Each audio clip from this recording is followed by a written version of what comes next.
Hallelujah. Praise be to God. Isang mapagpalang umaga sa bawat isa sa atin.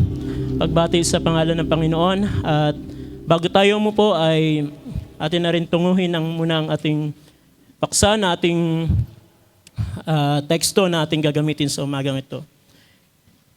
2 Timothy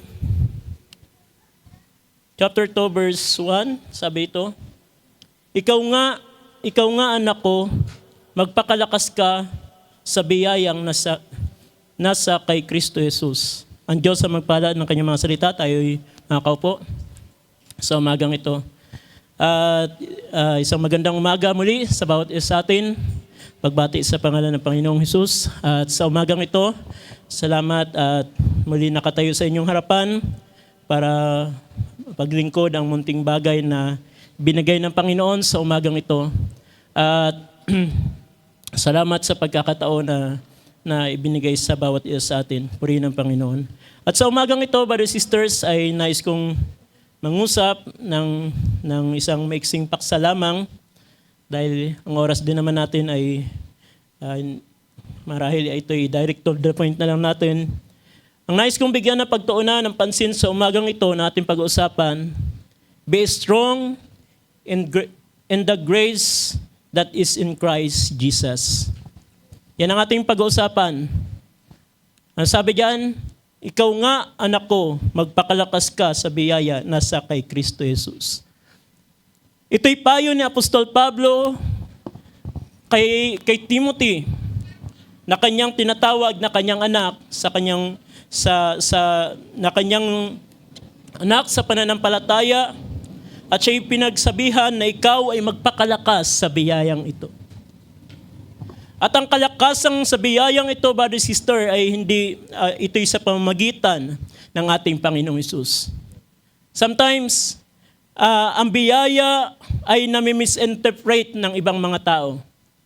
Minsan ang biyaya na ating tinanggap, ang iba ay nagsasabi, mapagbiyaya naman ang Panginoon. Ang Diyos ay mabiyaya. Yes, tama. Ang Diyos ay mapagbiyaya.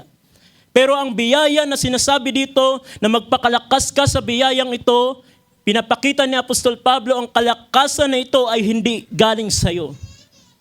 Dahil ang biyaya ay hindi sa iyong ability, hindi sa iyong kakayanan, kundi ang biyaya na ating tinanggap ay siyang biyaya na gagawa sa ating mga buhay. Dahil sometimes ang biyayang ito, kung hindi natin naintindihan, minsan ang mga tao, kahit ako'y nagkakasala, ang Diyos naman ay mapagbiyaya. Sometimes ang biyaya ay nagiging dahilan ng mga tao na kahit sila'y magkamali, ang Diyos pa rin ay siyang mapagbiyaya sa akin. Pero hindi natin minsan nakikita anong gawa ng biyaya na ito sa ating mga buhay. Hindi ito na kapag ikaw nagkamali, ang Diyos ay mabiyaya. Kahit ako'y magkasala, sabi ng iba, once saved is always saved. Dahil ang kaligtasan na hindi naman natin gawa, ito'y biyaya, totoo. Ito'y biyaya na ating tinanggap, ang kaligtasan ay biyaya ng Diyos, pero ang biyaya niyan ay hindi lamang sa kaligtasan. At may mga bagay ako na nakita habang sinesearch about sa biyaya. Alam niyo, napakaganda. Ang ibang sabi dito, signify meaning ng about sa biyaya, gift from God. Ang biyaya ito'y kaloob ng Diyos. Pray and endorse, giving, ang isa pang meaning is giving out of love. Ibinigay niya to sa pamagitan ng pag-ibig. At ang biyayang ito ang siya nagpalaya sa atin sa kasalanan, sa karumihan. Pero natuon ang pansin ko sa isang bahagi pa, bring salvation and transformation. Ang biyaya lamang ng Panginoon ay hindi lamang ikaw ay iligtas, hindi lamang ikaw ay patawarin. Ang biyaya ng Diyos ay makayang mag-transform ng buhay ng isang tao. Kaya ang biyaya, brother sister, ay hindi yan sinasabi ng tao, mapagbiyaya naman ang Diyos naman ay mahabagin. Kahit ako'y nagkasala, basta tinanggap mo si Jesus, magkasala ka man, ang Diyos pa rin ay mapagbiyaya sa iyo. No. ang biyaya natin tinanggap ay hindi lamang para sa pagpapatawad ng buhay ng isang makasalanan, kundi ang biyaya ay nagbabago ng buhay. Kayang gumawa kahit man sa ating mga kahinaan. Kaya may paalala si Apostol Pablo. Kung ating babasahin ang book of Romans 6:1, kung titignan natin ang verse 5, sabi niya doon, kung saan sumasagana ang kasalanan, sabi niya, ang biyaya, Romans 5 sa last verse noon ay, sabi niya, kung saan sumasagana ang kasalanan, higit na sumasagana ang biyaya. Pinapakita lamang ni Apostol Pablo sa 5 na kahit ang isang tao makasalanan, gaano man siya karumi, kaya na gumawa ng pagbabago sa buhay ng isang tao, gaano man siya makasalanan. Pero anong paalala niya sa 6:1? Kung ating babasahin, ano nga ang ating sasabihin? Magpapatuloy baga tayo sa pagkakasala upang ang biyaya ay makapanagana? Anong paalala niya? Bagamat ang kasalanan ay sumasagana higit na sumasagana ang biyaya. Pero anong paalala ni Apostol Pablo? Magpapatuloy ba tayo sa pagkakasala para masabi natin ang biyaya ay sumasagana? Para patunayan ang biyaya ay masagana? Anong sabi sa next verse? Huwag nawang mangyari. Huwag nawang mangyari, sabi niya. Na ang bagay na biyaya na yung tinanggap ay wag nawang magsabi sa isang tao, ang Diyos naman na mabiyaya. Kahit paulit-ulit ako magkasala, ang Diyos ay mapagbiyaya. Ang totoo niyan, kapag may isang tao na sinabi niya, tinanggap niya ang biyaya at paulit-ulit pa rin siya sa pagkakasala, ibig sabihin hindi niya tunay naranasan ang biyaya ng Diyos. Dahil ang biyaya ng Diyos ay magta-transform sa tao. Magbabago. Hindi ang biyaya tinanggap mo pagkatapos babalik ka ulit sa dati. Kundi ang biyayang ito na ating tinanggap ay isang bagay, bring salvation and transformation. Hindi lamang sa pagpapatawad, hindi lamang sa pagliligtas ng Panginoon, kundi sa pagpapatuloy bilang Kristiyano, ang biyayang ito ay kinakailangan mo magpalakas dito. Saan ito? Sa pamamagitan ni Kristo. Ang biyaya na ating tinanggap, sabi niya, huwag nawang mangyari. Tayo'y mga patay na sa pagkakasala, paano nga tayo'y mabubuhay pariyan? Next verse. O hindi ba ninyo nalalaman na tayong lahat na mga nabautismuhan kay Kristo Jesus ay nangabautismuhan sa kaniyang kamatayan? Kaya ang biyaya, nung tayo tumanggap sa Panginoon, tinanggap natin ang kaligtasan, kapatawaran ng kasalanan, at ang bautismo ay nagkakahulugan ng kamatayan. Kamatayan hindi pisikal, kundi kamatayan sa dating pagkatao. Sabi niya, nabautismuhan sa bautismo sa kamatayan. Kung tayo'y, next verse, tayo'y ngay nangalibing na kalakip niya sa pamamagitan ng bautismo sa kamatayan, na kung paano si Kristo ay nabuhay na maguli sa mga patay, sa pamamagitan ng kaluwalhatian ng Ama, ay gayon din naman tayo'y makalalakad sa panibagong buhay. Ito yung ginawa ng biyaya ng Diyos. Ang pagpapatawad, ang paglilinis sa ating mga buhay upang ikaw ay makalakad sa panibagong buhay. Kaya ang biyaya, brother, sister, hindi lamang yan na sinasabi ng tao, ang Diyos sa mapagbiyaya, basta tinanggap ko siya, hindi sa aking gawa, kahit ako'y magkamali, ang Diyos sa mapagbiyaya. It's true, tama naman. Ang Diyos talaga ay mabiyaya. Pero nais ipakita ng Panginoon na ang biyayang ito na yung tinanggap ay hindi lamang sa iyong salvation, kundi ang biyayang ito ay gagawa sa buhay ng isang tao. Gaano man siya makasalanan, gaano man siya kasama, kapag ang biyaya ay kanyang tinanggap, he is transformed. Mula sa buhay na makasalanan, mula sa buhay na walang kwenta, walang direksyon, ang buhay na ito, ang biyayang ito, ay makakapaglakad siya sa panibagong buhay. Bakit? Namatay na siya sa kanyang kasalanan. Namatay na siya sa dati niyang mga gawa. At ang biyayang ito na kanyang tinanggap ay siyang gagawa sa kanya, patuloy na gagawa. At ang biyaya, brother, sister, ay wag natin tignan ng isang maliit na bagay. Ang biyaya na yan na tinanggap, kinakailangan mo magpakalakas dyan. Dahil sabi dyan ng mga sinusearch ko about sa biyaya, be strong in grace. Ang kahulugan niyan, brother, sister, ang be strong, hindi ito sa iyong kalakasan, kundi yung kalakasan ni Kristo kailangan mo maranasan. Kung gusto natin makatayo, gusto natin magkalakad sa buhay, kaya nga sabi ng Ephesians 2, kung ating titignan, Ephesians 2:8, at sa pamamagitan ng ating pananampalataya tayo naligtas sa pamamagitan ng biyaya at hindi sa ating gawa. At anong sabi ng 10? Sapagkat tayo'y kaniyang gawa na nilalang kay Kristo Jesus para sa mabubuting gawa na mga inihanda ng Diyos ng una upang siya'y nating lakaran. Ang mga nakaranas ng biyaya ng Diyos ng kaligtasan ay mayroong hinanda na mabubuting bagay sa kanilang mga buhay upang ito ang kanilang lakaran. Kaya ang nakaranas ng biyaya, dapat ang kanyang nararanasan ay hindi ang bumabalik kung ano siya. Kaya sinasabi ng iba, ito na ako, ito na yung ugali ko, ganito na ako. Marahil hindi mo pa naranasan lubos ang biyaya ng Panginoon. Dahil ang sino man na kay Kristo is a new creation. Hindi na yung buhay. Pero kung may buhay pa na nakikita sa atin, hingin natin ang kalakasan ng biyaya ng Panginoon para ma-overcome natin yun. Mga bagay na ating mga kahinaan pa sa buhay na ito. Dahil sa ating sarili, wala tayong lakas. Sa ating sarili, wala tayong kakayanan. At kung ating papatuloy ang 6, lumaktaw na lang tayo doon sa 14 to 15. Kung ating titignan, sabi yun, sapagkat ang kasalanan ay hindi makapag-ahari sa inyo sapagkat wala kayo sa ilalim ng kautusan, kundi sa ilalim ng biyaya. Ang kasalanan, brother, sister, ay hindi na dapat maghahari sa atin. Ang kautusan, hindi na tayo ang kautusan ay nagmula kay Moises, pero ang biyaya ay nanggaling sa ating Panginoong Hesus.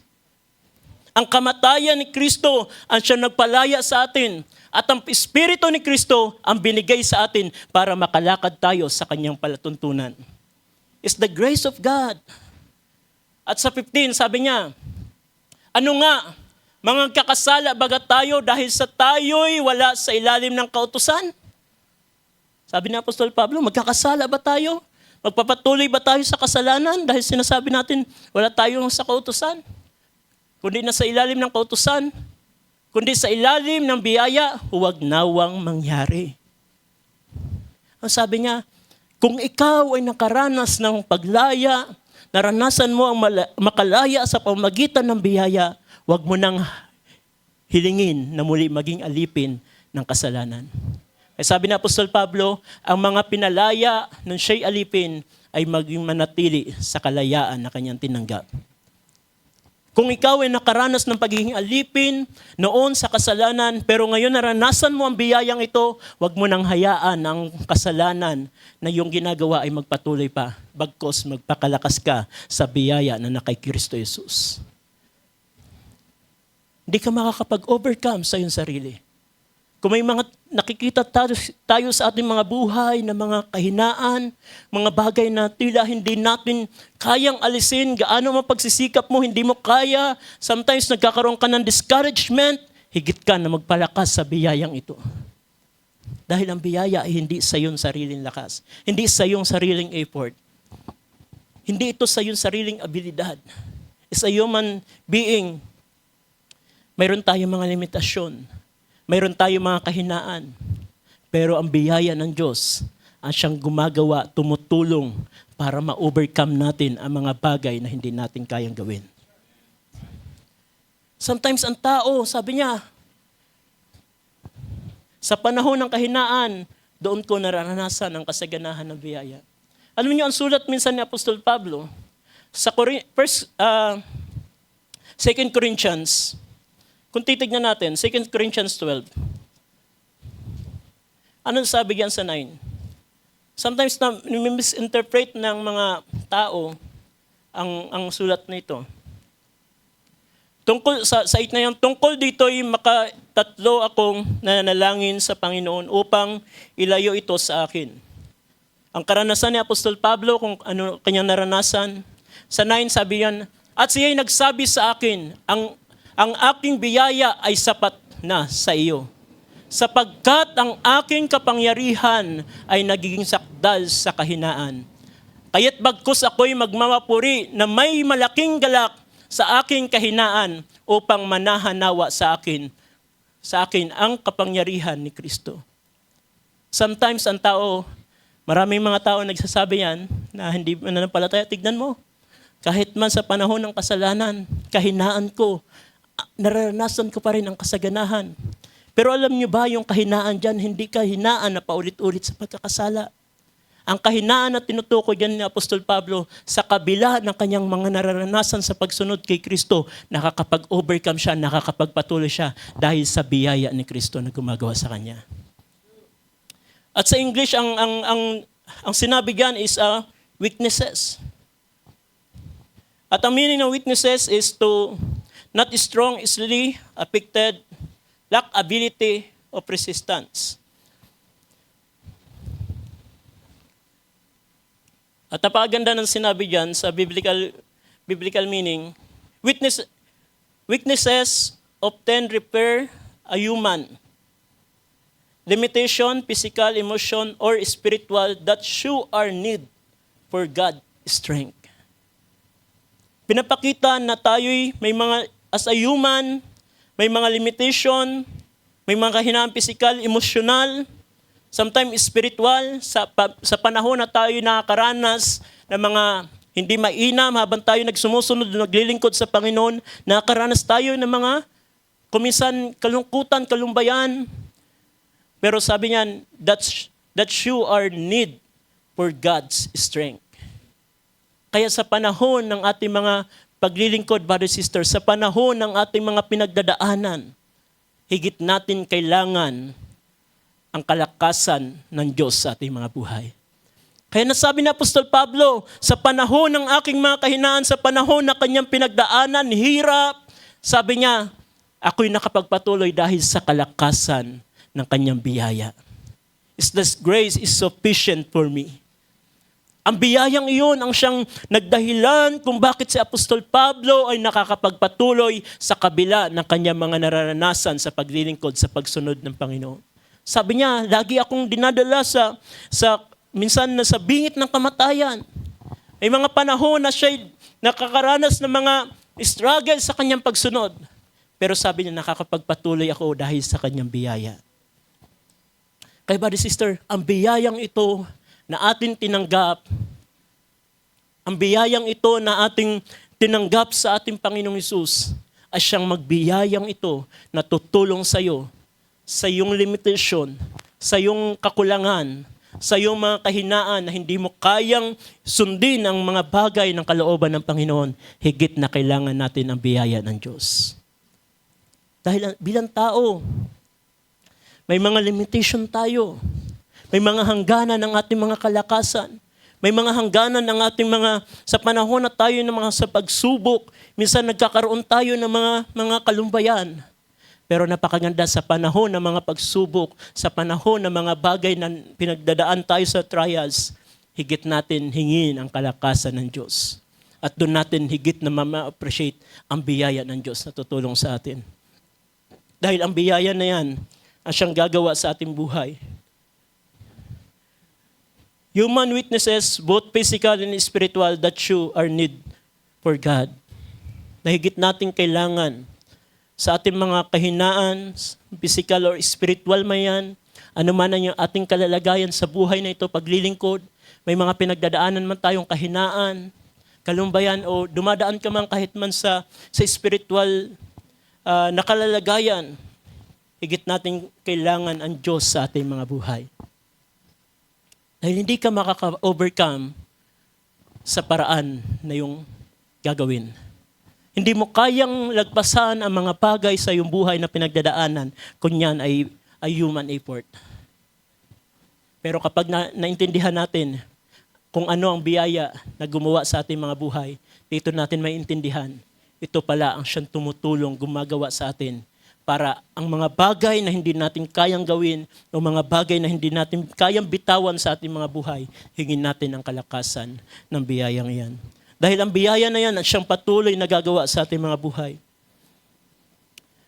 Dahil ang biyaya natin tinanggap, brothers and sisters, ang kalakasan na yan, ang kalakasan natin, kung minsan ay nanghihina tayo sa panahon ng mga trials, wala tayong kalakasan. Pero ang kalakasan natin ay nanggagaling sa Panginoon. Kaya sabi ng Book of Isaiah 40:29, kung ating titignan, ano sabi ng Book of Isaiah 40:29? Ang sino man nagkukulang ng kalakasan, sa Tagalog, siya ay nagbibigay ng kalakasan sa mga mahina at ang walang kapangyarihan ay pinananagana niya sa kalakasan. Kaya brother, sister, don't rely your own strength. Dahil ang strength na yan, maaari ka magpagal, manghina, maaari ka magkaroon ng mga katanungan, mga kabagabagan. But siya na walang kalakasan, ang Diyos ay nagbibigay ng sagana. Pinapakita ng Diyos, hindi mo kaya tumayo, hindi mo kaya magpatuloy kung wala ako sa iyong buhay. Gusto lamang ipakita ng Diyos, wala kang kakayanan. Di ka makakasunod sa akin, maliban na ako ang gumawa sa iyo ang kalakasan ko. At sabi sa next verse, sa 30, pati ng mga kabinataan ay manlalata at mapapagod, at ang mga binata ay lubha na mga bubuhal. Darating ang panahon, kahit man ang kalakasan ng kabinataan ng mga bata pa ay mabubuhal, magkakaroon ng kagulumihanan. Pero ang sabi ng 31, ngunit sila na naghihintay sa Panginoon ay mga babagong lakas, siya'y pailang lang na may mga pakpak na parang mga agila, sila'y magsisitakbo at hindi mga papagod. Sila'y magsisilakad at hindi mga gihihina. Ano sabi diyan? Ngunit sila na mga naghihintay. Ang kanilang kalakasan ay hindi sa kanilang sarili, kundi mayroon silang hinahantay sa Panginoon. Mayroong kalakasan na mula sa Panginoon kahit man sa panahon ng trials, dahil ang kalakasan ng Panginoon kaya mo mangibabaw sa lahat ng iyong pinagdadaanan. Ayun mo ang agila, ang katangian ng isang agila. Ang agila sa panahon ng unos, hindi yan bumababa. Ang katangian ng agila sa panahon ng unos, kaya niya mangibabaw, lumipad, lagpas doon sa unos, kaya hindi siya naapektuhan. At yan ang mga anak ng Diyos. Ang mga nagtitiwala sa ating Panginoon ay kagaya ng mapakpak ng agila na mangibabaw sa lahat ng kanilang mga pinagdadaanan. Ano man ang mangyari sa ating buhay, sa unahan ng ating paglilingkod, huwag niyong alyaan. Ang mundong ito, maraming kagulimahanan, pero ang mga anak ng Diyos ay mayroong kalakasan tumayo sa mga trials. Bakit? Ang kalakasan nila ay hindi sa kanilang sarili, kundi mula sa ating Panginoon. At ang isa pang book ay ang Book of Psalms 33:26. Sulat ni David, kung ating titignan. Book of Psalms 73:26. Sabi niyan, ang aking laman at ang aking puso ay naglulupaypay. Ngunit ang Diyos ay kalakasan ng aking puso at bahagi ko magpakailanman. Diba? Sometimes nakakaranas tayo ng paglupay, kahinaan.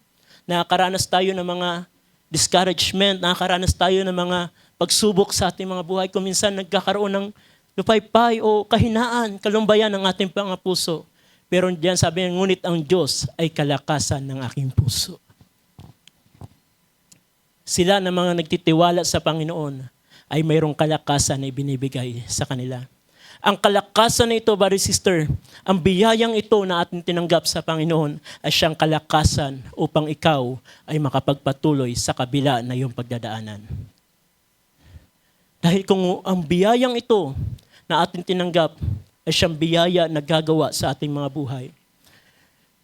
At sabi ng 1 Corinthians 15:9, sulat ni Apostol Pablo, kung ating titignan, 1 Corinthians 15,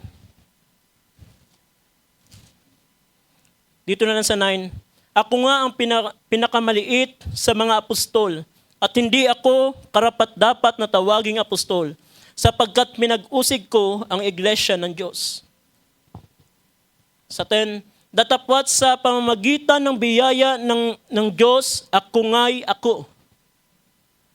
Datapwat sa pamamagitan ng biyaya ng Diyos, ako nga'y ako, at ang kaniyang biyaya na ibinigay sa akin ay higit na nawawalan ng kabuluhan, bagkus ako'y malabis na nagpagal kaysa kanila lahat. Bagamat hindi ako, kundi ang biyaya ng Diyos na sumaakin. Sabi ni Apostol Pablo, ako'y makasalanan. Ang tingin niyo sa kanyang sarili, kung titignan niya, kung mayroong makasalanan, ako ang higit na makasalanan. Pero sabi niya, kahit ganun ang aking kalalagayan, ako'y pinahabagan. At sabi niya, kung ako man ay magmamalaki sa aking sarili, magmamalaki ako, ako'y pinakamaliit. Pero ako'y higit na nagpagal kaysa kanila. Pero sabi niya, pero hindi ako, kundi ang biyaya niya sa aking buhay. Kaya kung nakakagawa tayo ng higit kaysa inyong kapatid, iyan ay biyaya ng Panginoon. Kung nakakapagpatuloy tayo, kung nakakapagbigay tayo ng kagalakan sa paglilingkod sa Panginoon, hindi yan sa iyo, kundi yan ay biyaya ng Panginoon. Sabi ng Apostol Pablo, hindi ako magmamalaki. Kung mayroon naman ako ipagmamalaki, ako noon makasalanan, marumi. Pero ako'y kinahabagan lamang. Gayon ang ating kalalagayan. Marami tayong kahinaan, marami tayong pagkukulang, pero salamat. Masasabi na lang natin, salamat sa biyaya ng Panginoon. Ang biyaya na yan na ating tinanggap ay siyang biyaya na gagawa sa iyo. Brother, sister, hindi lamang sa panahon na ikaw ay tumanggap, kundi ang biyaya na yan ay magta-transform sa iyong buhay. Sabi ni Apostol Pablo, glory unto glory, mula sa kaluwalhatian patungo sa kaluwalhatian. Ang biyaya na yan na yung tinanggap nung ikaw'y makasalanan, nilinis, sinugasan, ang siyang biyaya sa iyo ay magdadala higit sa kaluwalhatian na nais ng Panginoon sa iyong buhay. Dahil ang biyaya na yan ay isang bagay, sabi ng Titus 2:11-12, sabi diyan, kung atin titignan, malapit na yung oras, sabi diyan, sapagkat napakita ang biyaya ng Diyos na may dalang kaligtasan sa lahat ng mga tao. Ang biyaya ng Diyos ay nagpakita sa pamagitan ng kaligtasan, next verse, na nagtuturo sa atin upang pagtanggi natin sa kalikuan at sa mga kahalayan ng sanlibutan ay marapat mabuhay tayo may pagpipigil at matuwid at banal sa panahong kasalukuyan ng sanlibutan. Brother, sister, ang biyaya na ating natutunan na kaligtasan, na ating nalaman, ay siya din namang biyaya na magtuturo sa atin para tanggihan, layuan ang mga kasalanan dito sa sanlibutan. Bakit sinabi niya ang biyayang ito? Dahil bilang tao, hindi natin kayang labanan ng tukso ng mundong ito. Pero dahil sa biyaya na yan na ating nalaman sa pamagitan ng kaligtasan na ating nalaman, yan ang nagtuturo sa atin, tutulong sa atin, magpapalakas sa atin para ma-overcome natin ang mga tukso ng kaaway. Unang sanlibutan ito, para tayo ay makapamuhay na mayroong kabanalan sa huling panahong ito ng sanlibutan. Hindi mo kaya makapamuhay na mayroong kabanalan sa sanlibutan ito kung wala ang biyaya ng Diyos sa iyong buhay. Ang mundong ito ay punong-puno na ng kasalanan, punong-puno na ng mga bagay ng karumihan. Pero ikaw ay makakapamuhay na mayroong kabanalan dahil sa biyaya na iyong tinanggap.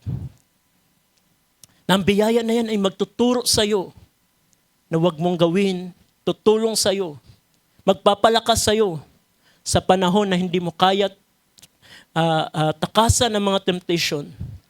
Ang kalakasan ng Panginoon ay kinakailangan natin laging hingin. Kaya sabi ng Apostol Pablo, magpakalakas ka sa biyayang ito. Anak ko, magpakalakas ka sa biyayang ito na kay Kristo. Dahil ang biyayang ito ay naranasan ni Apostol Pablo sa kanyang buhay. Ang biyayang ito ay kanyang naranasan. Sa Philippians 4:13, I can do all things through Christ, which strengthened me. Hindi sa pamagitan na yung kakayanan. Magagawa ko ang lahat ng bagay dahil kay Kristo na nagpapalakas sa akin. Hindi mo magagawa, makapanagumpay sa lahat ng iyong pinagdadaanan kung wala ang kalakasan ni Kristo sa iyong buhay. Kaya kailangan natin hingin patuloy ang kalakasan ng Panginoon sa bawat araw. Kung gusto natin maka-overcome, kaya ang turo ng isang praise na turo ng Panginoon sa ating mga buhay, manalangin kayong lagi na hingin na iligtas kayo sa tukso. Dahil pinapakita lamang ang tao ay prone na mahulog sa tukso. Pero ang kalakasan, proteksyon ng Panginoon, ang biyaya niya ay magliligtas sa iyo sa lahat ng tukso ng mundong ito. Kaya brother, sister, sa huli mga araw na ito, ang biyaya ng Diyos na ating tinanggap, ang biyayang ito ay magdadala sa iyo sa higit na kaluwalhatian. Kung iyong kilalanin ang biyayang ito, sabi ko nga, ang biyayang ito na gumawa sa ating mga buhay, hindi lamang para ikaw iligtas, patawarin sa iyong kasalanan. Ang biyayang ito ay kaya mag-transform ng buhay ng isang tao. Kahit man sa isang tao na makasalanan marumi, kahit man sa isang tao na mayroon nakikita sa kanyang buhay na hindi pa tama, ang biyayang ito ay gagawa sa kanya kung kanyang papahintulutan lamang si Kristo na makagawa sa kanyang buhay. Kaya baguhin ni Kristo ang lahat ng bagay ng ating mga pinagdadaanan. Kaya sa huli mga araw na ito, brother, sister, ano ang ating pinagdadaanan? Ano ang ating mga kahinaan?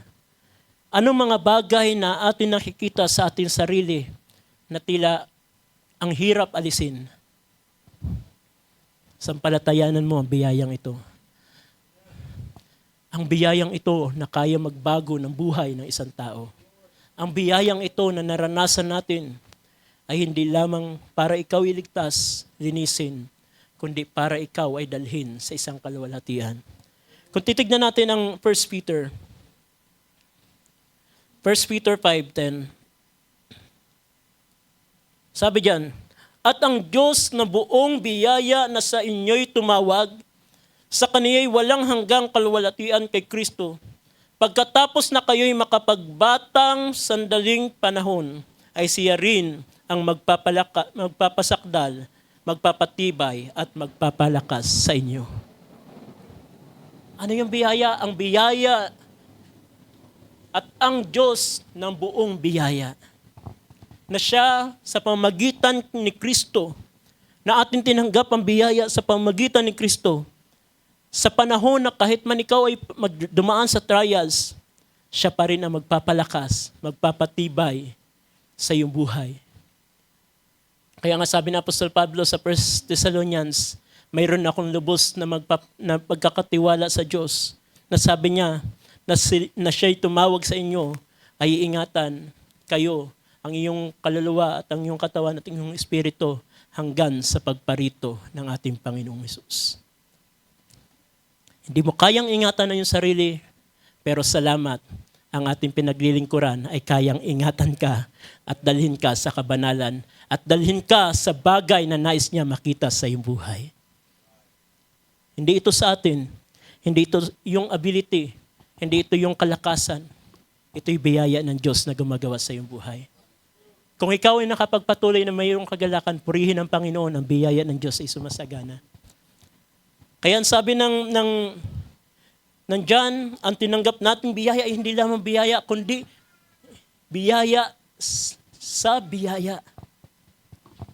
Ang biyaya, ang isang salin pa ay abundant grace. Sumasagana. Kaya ang biyaya, brother, sister, ay isang bagay na ating tinanggap. Kaya ang sabi ng 2 Corinthians 3:5, magagawa ko ang lahat ng bagay kahit, sabi niya doon, kung ating titignan,